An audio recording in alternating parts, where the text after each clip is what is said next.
ದೇಶಕ್ಕೆ ಯೋಧ, ನಾಡಿಗೆ ರೈತ, ಬಾಳಿಗೆ ಗುರು ಒಬ್ಬ ತಾನೆ. ಅಕ್ಷರ ಕಲಿಸೋ, ಅಜ್ಞಾನ ಅಳಿಸೋ, ಅವನೂನು ಅನ್ನದಾತಾನೆ.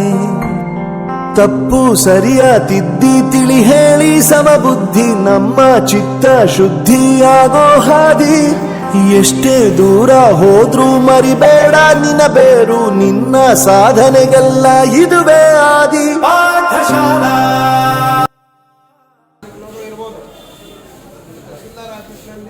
ಕೆಲಸ ಯಾವ ರೀತಿ ನಡೀತೈತಿ ಅಂತಕ್ಕಂಥದ್ದನ್ನು ತಾವು ಪರಿಶೀಲನೆ ಮಾಡಲಿಕ್ಕೆ ಬಂದಿರುವಾಗ ಸರಿ.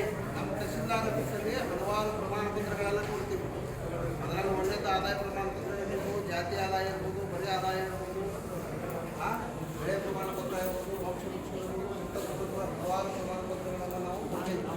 ಹೆಸರಿಗೆ ನಿಮ್ಮ ಹೆಸರಿಗೆ ಬರಬೇಕು ಅಂತಂದ್ರೆ ಅದೆಲ್ಲ ಅಲ್ಲಿ ಪಕ್ಕದಲ್ಲಿ ಸಬ್ ರಿಜಿಸ್ಟರ್ ಆಫೀಸ್ ಇದೆ, ಅವರು ನೋಂದಣಿ ಅಧಿಕಾರಿಗಳು ಡಾಕ್ಯುಮೆಂಟ್ಸ್ ಎಲ್ಲ ನೋಡಿ ಯಾರ ಹೆಸರಿಗಿದೆ, ಯಾರ ಹೆಸರಿಗೆ ಕೊಡಬೇಕು ಅದನ್ನೆಲ್ಲ ನೋಡ್ತಾರೆ. ಈಗ ಎಷ್ಟೊಂದು ಸಲ ಮೋಸ ಎಲ್ಲ ಮಾಡ್ತಿರ್ತಾರೆ ಗೊತ್ತಾ. ಈ ನಿಮ್ಮ ತಂದೆಯವ್ರ ಹೆಸರಿಗೋ ನಿಮ್ಮ ಹೆಸರಿಗೋ ಅಥವಾ ಯಾರಿಗೋ ಆಸ್ತಿ ಇರುತ್ತೆ, ನಿಮ್ಗೆ ಗೊತ್ತಾಗದಿರಂಗೆ ಅದು ಬೇರೆಯವ್ರ ಹೆಸರಿಗೆ ಮಾಡ್ಕೊಂಡಿರ್ತಾರೆ. ಸೊ ಅದನ್ನೆಲ್ಲ ತಡೆಗಟ್ಟಬೇಕು, ಅದನ್ನೆಲ್ಲ ಕರೆಕ್ಟಾಗಿ ನೋಡಿ ಚೆಕ್ ಮಾಡಿ ಮಾಡಬೇಕು ಅಂದರೆ ಅವ್ರು ಮಾಡ್ತಾರೆ. ಸೈಟ್ ಇರ್ಬೋದು, ಮನೆ ಇರ್ಬೋದು, ಜಮೀನು ಇರ್ಬೋದು, ಎಲ್ಲ ಖರೀದಿ. ಅಲ್ಲಿ ಪಕ್ಕದಲ್ಲಿ ಟ್ರೆಜರಿ ಆಫೀಸ್ ಇದೆ. ಅವ್ರು ಏನಂತಂದ್ರೆ ಎಲ್ಲ ಪೇಮೆಂಟ್ ಆಗುತ್ತೆ. ಈಗ ನಮ್ದೇ ಮಂತ್ಲಿ ಸ್ಯಾಲ್ರಿ ಬರ್ತಿರುತ್ತಲ್ವ, ಅದನ್ನ ಮಾಡೋದು, ಬೇರೆದೆಲ್ಲ ಏನೇನು ಪೇಮೆಂಟ್ ಮಾಡ್ಬೇಕು. ಈಗ ಗೌರ್ಮೆಂಟಿಂದ ಏನಾದ್ರು ದುಡ್ಡು ಬಂದಿರುತ್ತೆ ಆಫೀಸಿಗೆ, ಈಗ ಇದು ಸಿಸ್ಟಮ್ ಕಂಪ್ಯೂಟರ್ ತೊಗೊಳ್ಬೇಕು, ಟೇಬಲ್ ತೊಗೋಬೇಕು, ಫರ್ನಿಚರ್ ತೊಗೊಳ್ಬೇಕು, ಆಮೇಲೆ ಈಗ ಯಾವುದೋ ಒಂದು ಜಯಂತಿ ಆಚರಣೆ ಮಾಡ್ತೀವಿ, ಅದಕ್ಕೆಲ್ಲ ಗೌರ್ಮೆಂಟಿಂದ ದುಡ್ಡು ಬಂದಿರುತ್ತೆ.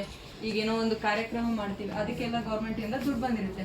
ಅವ್ರದ್ದು ಡ್ಯೂಟಿ ಏನಂತಂದ್ರೆ ಗೌರ್ಮೆಂಟಿಂದ ಬಂದಿರೋದು ಕರೆಕ್ಟಾಗಿ ಅದೇ ಉದ್ದೇಶಕ್ಕೆ ಬಳಸ್ಕೊಂಡಿದ್ದಾರಾ ಅಥವಾ ಇಲ್ಲ ಅಂತ. ಈಗ ನಮ್ಮ ಆಫೀಸಿಗೆ 10 ಕಂಪ್ಯೂಟರ್ ತೊಗೋಬೇಕಂತ ಗೌರ್ಮೆಂಟಿಂದ ದುಡ್ಡು ಬಂದಿರುತ್ತೆ.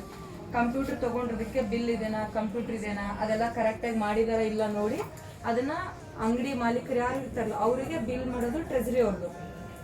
ಎಲ್ಲರೂ ಒಂದೇ, ಇಲ್ಲಿ ಮೇಲೂ ಕೀಳಿಲ್ಲ, ಜ್ಞಾನದ ಹಸಿವಿದ್ದಾಗ ಮೊದಲು ಕೊನೆಯಿಲ್ಲ, ಮನೆಯೇ ಮೊದಲ ಶಾಲೆ.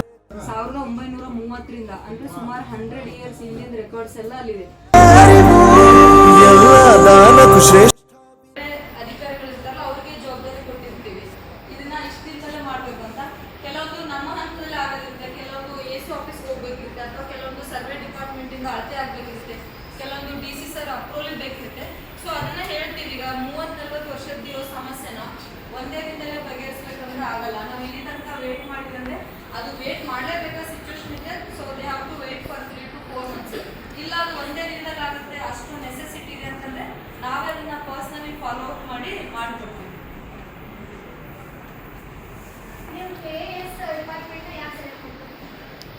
ಓಕೆ, ಯಾಕೆಂದ್ರೆ ಅದು ನಮಗೆ ಇಷ್ಟ ಇತ್ತು. ಈಗ ಲೈಕ್ ನಾವು ಬೇರೆ ಕಡೆ ಎಲ್ಲ ಹೋದಾಗೆಲ್ಲ ಆಫೀಸರ್ಸ್ ಎಲ್ಲ ಬರ್ತಾರೆ ನಮ್ಮ ಸ್ಕೂಲ್ಗೆ, BO ಅವರೆಲ್ಲ ವಿಸಿಟಿಗೆ ಬರ್ತಿದ್ರು, CRPಗಳು ಬರ್ತಿದ್ರು. ಆಮೇಲೆ ನಾವು ಬೇರೆ ಕಡೆ ಹೋದಾಗೆಲ್ಲ ನಾನೊಂದು 9th 10th ಇದ್ದಾಗ ಅನ್ಸುತ್ತೆ ಒಬ್ರು DC ಅವರು ಆ ಫಂಕ್ಷನ್ಗೆಲ್ಲ ಬಂದಿದ್ರು.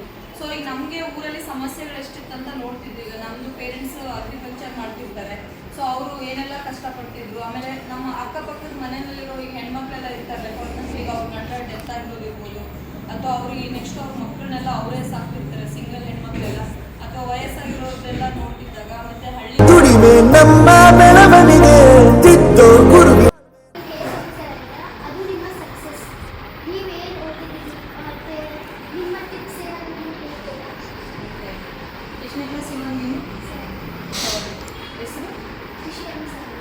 ಖುಷಿ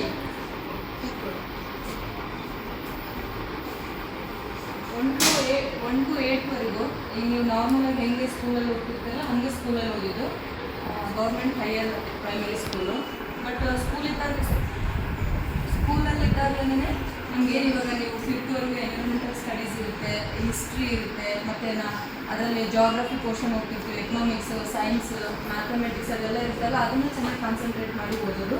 ಅದ್ರ ಜೊತೆಗೆ ಸ್ಕೂಲಲ್ಲಿ ಮತ್ತು ಪ್ರತಿಭಾ ಕಾರಂಜಿ ಇದ್ದಾಗ ಬೇರೆ ಹೊರಗಡೆ ಏನೆಲ್ಲ ಕಾಂಪಿಟೇಷನ್ ಇರುತ್ತಲ್ಲ ಅದರಲ್ಲೆಲ್ಲದರಲ್ಲೂ ಪಾರ್ಟಿಸಿಪೇಟ್ ಮಾಡ್ತಿದ್ದೆ. ಅಂದರೆ ಸ್ಪೀಚಲ್ಲಿ ಪಾರ್ಟಿಸಿಪೇಟ್ ಮಾಡೋದು, essay writing, quiz competition. So ಹಂಗೆ ನಮಗೆ ಎಕ್ಸ್ಟ್ರಾ ಆ್ಯಕ್ಟಿವಿಟಿ ಮಾಡ್ತಾ ಹೋದಂಗೆ ನಮಗಿನ್ನೂ ಎಕ್ಸ್ಟ್ರಾ ವಿಷಯಗಳನ್ನ ತಿಳ್ಕೊಳ್ಬೋದು. Next 9th to 10th government ಹೈಸ್ಕೂಲಲ್ಲಿ ಸ್ಕೂಲ್ ತಪ್ಪು ಸರಿಯ ತಿದ್ದಿ ತಿಳಿ ಹೇಳಿ ಸಮಬುದ್ಧಿ ನಮ್ಮ ಚಿತ್ತ ಶುದ್ಧಿಯಾಗೋ ಹಾದಿ.